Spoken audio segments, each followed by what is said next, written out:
For 200 years, they were gone, vanished from the earth like ghosts of a forgotten world. But in 2001, something extraordinary happened in the remote deserts of China. 30 wild horses charged through an opening gate and thundered into freedom, the first of their kind to touch wild ground in over a century. This isn't just another feel-good animal story. This is the incredible tale of how scientists brought a species back from extinction, and what happened next shocked the entire world. Picture this: Mongolia, 1969. A border patrol officer scans the endless steppe through his binoculars. In the distance, a lone stallion appears through the dust, his wild mane catching the morning light. The officer blinks, and the horse vanishes into the silence. That fleeting glimpse would become legendary, the last confirmed sighting of a wild Przewalski's horse for decades. An entire species gone, not with a bang, but with a whisper. These weren't ordinary horses, known as taki, or spirit horses. They had roamed Central Asia for thousands of years. Unlike domestic horses, they were never truly tamed. Stockier, with shorter manes that stood straight up like a mohawk, they were the last truly wild horses on Earth. But the modern world had other plans.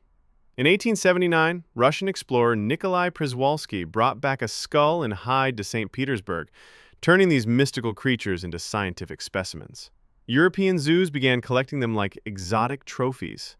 Political upheaval, expanding settlements, and relentless hunting pushed them toward the brink. By the 1960s, the wild population was completely wiped out. Only a handful survived in captivity. Just 12 genetically distinct horses. 5 stallions, 7 mares. Barely enough to sustain a species. This is where most extinction stories end. But not this one. Imagine trying to rebuild an entire species from just 12 ancestors. It's like trying to repopulate a city with a single classroom of students.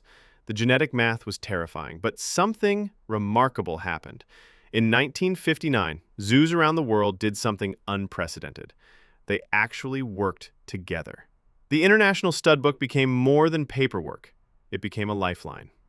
No single zoo could hoard bloodlines. Breeding pairs were planned like military operations. Horses flew across continents for genetic matchmaking. By 1980, over 1,000 Przewalski's horses lived in captivity, still behind bars, but no longer doomed. That's when China made a bold decision. In 1985, they chose a harsh patch of desert in Xinjiang province. 4 square kilometers of scrub and wind. It wasn't paradise, but it was wild. And wild was exactly what these horses needed.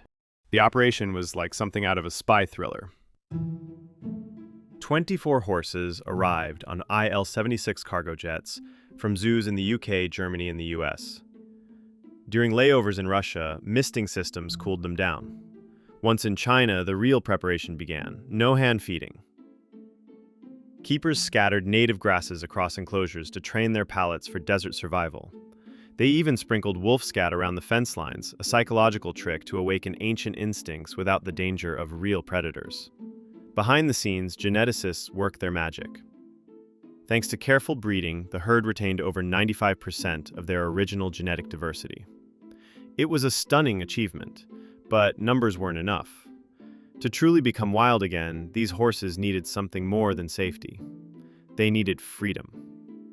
If you were releasing an extinct species, would you choose a place where summer hits 42 degrees Celsius, winter drops to negative 30 degrees Celsius, and annual rainfall barely fills a coffee cup? China did. And not despite these extremes, because of them. Scientists chose the Kalamaili Nature Reserve, a brutal stretch of the younger Gobi Desert. This wasn't a gentle reintroduction. This was boot camp for survival. The desert's harshest teacher, water. In a good year, melting snow leaves small puddles scattered across the landscape. But when drought hits, and it often does, those puddles vanish. A 2022 survey found just 42 reliable water sources across 50,000 square kilometers. That's less than 1 watering hole per 100 square kilometers. But here's where it gets interesting. The horses weren't alone out there. 6,000 Mongolian wild asses already called this desert home. Scientists worried about violent battles over water. Instead, something beautiful happened. Camera traps revealed the horses waiting their turn. They let the wild asses drink first. This wasn't taught in any zoo, it emerged naturally, a survival strategy written in their DNA. Then came the real test, wolves. 14 gray wolves patrolled the reserve, and they didn't waste time on easy targets. They hunted bachelor stallions, the loners without protection. 3 kills in the first winter alone. Brutal? Maybe. But ecologists saw something deeper. This wasn't random violence. These were the exact same predation patterns seen in Mongolia's wild populations. Nature was teaching these horses to be wild again. August 27, 2001. A crystal-clear morning in the Kalamaili Desert. Behind a wire fence, 27 Przewalski's horses stood at the threshold of everything they'd never known. 11 mares, 9 stallions, 7 foals, all born in captivity, all about to make history. Rangers gently guided them toward the opening. No tranquilizers, no ropes, no safety nets. What happened next would be pure instinct. The lead stallion stopped at the gate, ears twitching, nostrils flaring. He sniffed the air once, twice, then exploded forward into the desert. The rest followed in a thunderous stampede, hooves pounding, dust rising like a golden cloud. Within seconds, they vanished beyond a ridge. And then, silence. For 3 days, nobody could find them. Search teams scoured the landscape. Finally, a rented aircraft picked up their radio signals 60 kilometers away. But what they discovered blew everyone's minds. The horses had found an uncharted spring. A water source previously unknown even to experienced rangers. In just 72 hours, these captive-born animals had navigated one of Asia's harshest deserts and located hidden water that had eluded humans for years. That's when it hit the scientists. This desert belonged more to the horses than to them. 9 weeks later came another breakthrough. Rangers witnessed the first stallion challenge, 2 males facing off in a ritual battle that ended not in injury, but in understanding. Natural social structures were returning. The horses weren't just surviving, they were becoming wild again. In 2018, everything changed. Evolutionary biologist Ludovic Orlando dropped a genetic bombshell that shook the conservation world. After analyzing 42 ancient horse genomes, his team made a shocking discovery. Przewalski's horses weren't the last wild horses after all. They were actually descendants of the world's first domesticated horses, tamed by the Botai people of Kazakhstan 5,000 years ago. The media went wild. Headlines screamed about fake wild horses. Some worried conservation funding would dry up. Was this entire project built on a lie? But the scientists had a different take. Genetics matter, but behavior matters more. These horses had been wild for millennia, regardless of their ancient origins. The International Union for Conservation of Nature agreed, keeping them on the endangered species list. Chinese researchers doubled down, sequencing entire genomes from the Kalamaili herd. The results were encouraging. These desert horses showed impressive genetic diversity, better than many dog breeds, comparable to wild zebras. Even more fascinating was their digestive system. Fecal samples revealed unusual bacteria, microbes specialized for breaking down tough desert grasses. These same bacteria barely exist in domestic horses. It was proof that these animals had truly adapted to their harsh environment. Success breeds ambition. By 2021, China launched Project 3 Stars, an audacious plan to create 3 separate wild horse populations across the country by 2035. Each would house at least 150 breeding adults. The strategy was brilliant. Never put all your hope in one basket. If disaster strikes one herd, the others survive.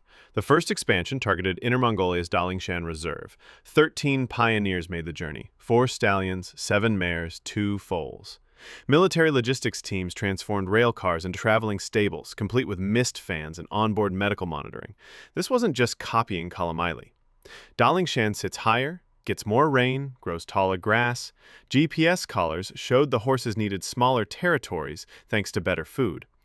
But winter brought new challenges, so engineers installed snow barriers to create wind-free feeding areas. Next came Gansu Province's Huxi Corridor, a place soaked in Silk Road history. 8 horses ventured south to graze on mineral-rich shrubs that can boost mare fertility. The nearby expressway raised concerns, but acoustic tests showed minimal impact on horse communication. Meanwhile, the movement went international. Mongolia resumed reintroductions in the Great Gobi. Kazakhstan welcomed its first returning horses in 2024. China began trading surplus foals for research data, building a network of conservation cooperation. By 2024, China's wild horse populations totaled nearly 400 individuals. Officials are already eyeing new sites. What started as a desperate rescue mission had become a blueprint for bringing species back from the brink. The return of Przewalski's horses connects to something much bigger.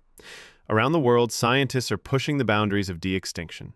Woolly mammoths might soon roam Siberian tundra. Northern white rhinos could return through genetic rescue. Passenger pigeons may fill American skies again, but this Chinese success story teaches us something crucial. Bringing back a species isn't just about DNA. It's about restoring entire ecosystems, building international cooperation, and never giving up on nature's capacity to heal. These horses prove that with enough dedication, innovation, and respect for wild instincts, even the most impossible dreams can gallop back to life. From 12 captive ancestors to nearly 400 wild horses, thundering across 3 Chinese provinces. From the last glimpse of a stallion in 1969 to thriving herds finding hidden springs in 2024, the Przewalski's horse isn't just back, it's rewriting the rules of what's possible in conservation. This is more than a wildlife success story. It's proof that human ingenuity, global cooperation, and the remarkable resilience of nature can achieve miracles. It reminds us that no matter how dark things seem, extinction doesn't have to be forever. What do you think about bringing extinct species back to life? Should we be doing more de-extinction projects? Let us know in the comments below, and don't forget to subscribe for more incredible stories of science and nature.